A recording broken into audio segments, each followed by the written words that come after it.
2 weeks after the season 4 finale wrecked all of us, with the writer's room already back open and season 5 already prepping to shoot in Halifax, MGM Plus's Instagram did something it has never done before. It skipped every trailer-ready frame sitting in that vault. Skipped the tree coming down. Skipped Fatima in the tunnel. Skipped the 2 lines the boy in white finally got to deliver after 4 seasons of saying almost nothing. And instead, it posted a clip from season 1, episode 8, a conversation. In a diner. Nobody dies, nothing growls. It's just Boyd, Abby, Donna, Khatri, and Ellis talking about how to get through the night. If you've spent any real time in this fandom, you already know that account doesn't post by accident. Every caption is doing math on you. So when the marketing team skips 4 seasons of chaos to hand fans a quiet flashback conversation, on purpose, right as the last season this show will ever make starts prepping, I think we're supposed to notice. And I think I know exactly why they picked that scene over every louder option they had. Because that conversation isn't really about hiding spots and ration soup. It's the founding charter of the only thing standing between this town and total collapse.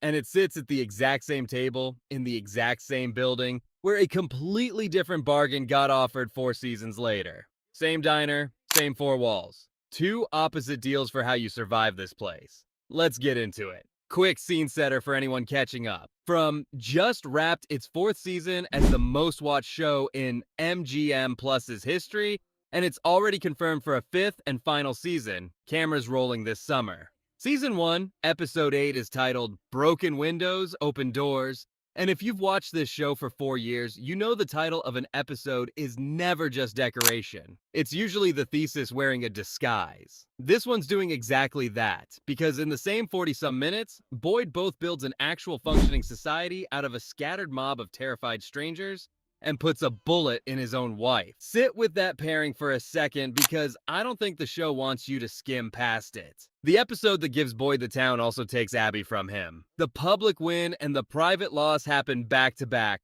practically in the same breath. That's not clumsy writing. That's the entire argument of the series, compressed into 1 hour, 4 seasons before anyone was ready to hear it. Here's the version of the scene you already remember. Abby asks Khatri the question every viewer has been asking since the pilot. Who built this place? How long has it been standing here?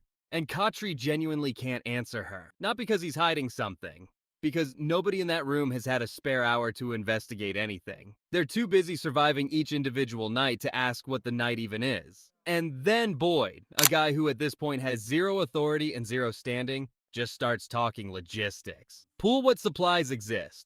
Put one person in charge of handing them out so nobody's rationing themselves into starvation. Never sleep in the same hiding spot twice. Start actually watching each other's backs instead of just watching your own. On its face, that's a survival checklist. But notice what he's actually doing. Abby asked who built the town. Boyd answers without meaning to, by building one. Not the houses, not the streets, not the diner itself, the roles, the responsibilities. The unspoken rule that nobody gets left to figure this out alone. That's the second town getting founded in real time, at a diner table, over rationed coffee, while the first town's monsters are still asleep a few hundred yards away. And that's what makes the flashback structure of this episode so brutal in hindsight. While Boyd is out there turning a mob into a town, inventorying supplies, drawing up rotation charts, scouting the woods for anything usable, Abby is quietly coming apart. She's not off to the side doing nothing either. She's helping. She's got a job in the new system, same as everyone else. But a system built entirely out of assigned roles can protect a body at night and still miss what's happening to the person underneath the role completely.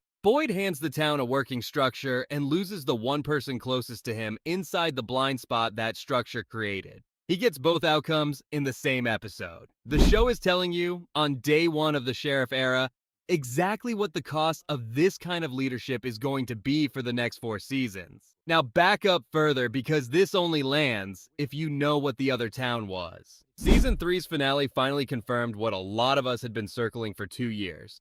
The monsters were never some ancient separate species. They were residents, a full community, doing the exact same thing Boyd's group does. Pooling resources, organizing, looking out for each other, except their version of everybody's covered turned out to mean something horrifying. In exchange for eternal life, that original town sacrificed its own children. That's confirmed canon, not fan theory, since Fatima's labor sequence in the season 3 finale laid it out directly. And the word that's been haunting Tabitha since season 2, Anghkooey, got translated in that same episode. It means remember. The children have been screaming one word at her for 2 full seasons, and it's not a name, not a warning, not a location. It's an instruction. Remember what happened here. Remember what this town's adults chose. Tabitha and Jade, by the way, aren't just 2 more transplants who got unlucky. They're the reincarnated parents of one of those sacrificed children, cycling back through this town lifetime after lifetime because the first version of them failed to stop it. That's a genuinely devastating piece of lore once you actually sit with it, because it means the entire dig up the children's bones plan in the season 4 finale wasn't some random MacGuffin hunt. Tabitha spent that episode down in the tunnels, retrieving the remains of children her own past life failed to save. And the plan still went sideways. The ladder breaks. The tunnels flood with creatures. The bones don't magically fix anything the way everyone hoped, which is worth remembering going into season 5, because it tells you something the show has been quietly building toward all along. The fix was never going to be an object. Not the talismans, not the bottle tree, not a box of bones. If it were, this show would already be over. So here's where the 2 towns actually diverge, and it isn't in what they built. It's in what they're willing to sacrifice to keep it. The original town looked at its most vulnerable members and decided they were an acceptable price for everyone else's survival. Boyd's diner speech is the exact mirror image of that math. Instead of sacrifice the weak so the rest of us live, it's organize around protecting the weak, because that's what makes the rest of us worth saving. Same location, same architecture of everybody has a role. Completely opposite moral engine underneath it. And that split shows up again, in the same room, 4 seasons later. Which is honestly the detail that made me want to make this video. Elgin finds an old photo in the diner. A woman from decades ago who looks exactly like Sophia. He does the normal thing. He shows her, thinking it's a funny coincidence. It is not a coincidence. Sophia reveals what she actually is and offers him the same deal she once offered Clara.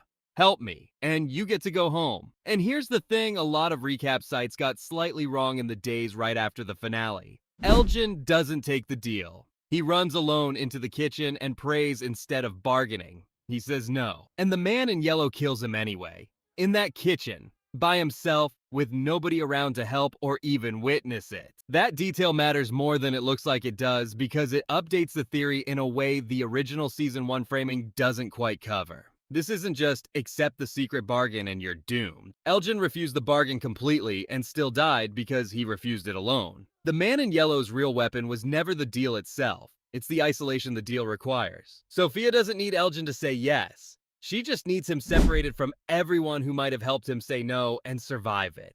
Boyd's whole diner philosophy back in episode 8 was never simply cooperate. It was don't let anyone face this by themselves. And Elgin's death in the same building 4 seasons later is what happens when that second half of the promise doesn't reach someone in time. Which brings us to Fatima, and I think this is the single biggest open thread the finale left for the theory to actually chew on going into the final season. By the end of the finale, Fatima willingly turns herself into one of the creatures to buy Boyd, Ellis, Jade, and Tabitha enough time to get out of that tunnel alive. Her last line before she does it is 2 words. Remember who I was. And then she's gone, fighting her own kind to save people who are, structurally speaking, no longer her kind at all. That's not an accident of blocking.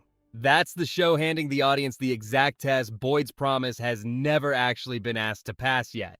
Promising to look after everyone is a lot easier when everyone still looks human. Fatima now wears the same face the show has spent 4 seasons teaching us to be afraid of. So does Boyd's town still consider her one of theirs? Does look out for each other survive contact with someone who looks physically indistinguishable from the thing that's been killing them since the pilot? We don't have that answer yet. I don't think the show does either. But I bet the farm that season 5 is going to force it. And there's one more piece of confirmed canon from this finale that I think locks the whole theory into place.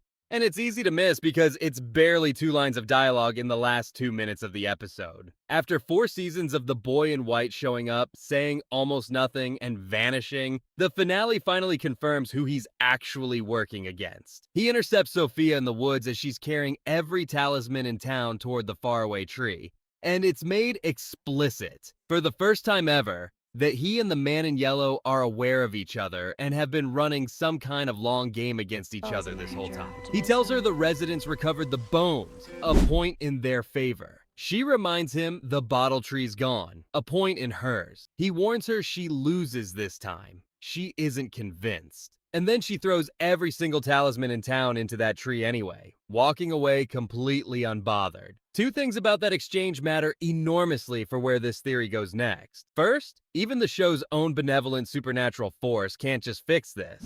He warns her. He doesn't stop her. Whatever the boy in white actually is, he's explicitly not powerful enough to overrule her directly, which functionally rules out a season 5 where some ancient force swoops in and solves everything for the town. Second, and this is the gut punch, the talismans are gone. Every single one, which means the entire town is about to walk into its final season with zero physical protection, in exactly the same defenseless position the residents were in back in episode 8, sitting in that diner with nothing but each other and Boyd's plan. The show just reset the board to season 1 conditions on purpose right before its final season. That's not me reaching. That's the actual state of the town heading into 2027. One more thing, and then I'll get to why I think this all adds up to one sentence. In a Reddit AMA after the season aired, Griffin and Pinkner were asked why anyone besides Tabitha and Jade even ends up in this town, and their answer was blunt.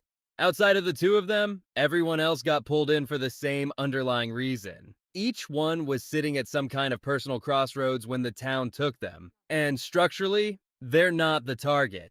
They're bycatch. Minnows caught in a net meant for someone else, because they happen to be close enough to hear the children calling. Sit with that for a second. Nobody currently in this town, aside from 2 reincarnated parents, was actually invited. They're all accidents who got netted by the same event, which means the community Boyd built in that diner wasn't assembled out of chosen allies. It was assembled out of random strangers who had absolutely no reason to trust each other, bound only by the fact that they all happened to get caught in the same net. That's not a minor detail. That's the entire difficulty setting of the show. So here's the theory, in one sentence. From is forcing this specific, accidental, mismatched generation of residents to rebuild the exact kind of community that created the monsters in the first place, and then handing them the same test that community already failed. The original town looked at its children and decided their survival was negotiable. Boyd's promise, going all the way back to a diner table nobody thought mattered at the time,